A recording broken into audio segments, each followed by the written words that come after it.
Hello everyone, welcome to Windows 10 tutorials. In this video we are going to see that how can you make sure Windows search, if it is not working in your system, then how can you fix that.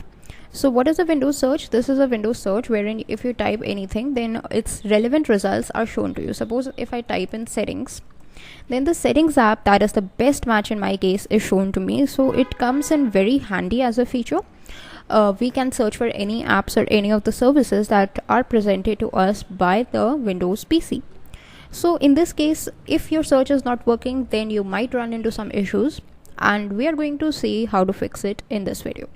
All you need to do is press Windows R from your keyboard. That should bring up the run menu, and in the run menu just type in services.msc all in small and hit OK. Once you do that, then the services dialog box or the services window will open like this. Just select any of the services and type in W. That should open all the services starting with W. Here you need to search for Windows search. Make sure it is running status. In my case it is running. Make sure the startup type is automatic delete start. These two things should be as it is. If it is not in your case, then just right click, go to properties, startup type, select to automatic delete start, click on apply and click on OK. Then again right click and click on start. If start is grayed out, then click on restart.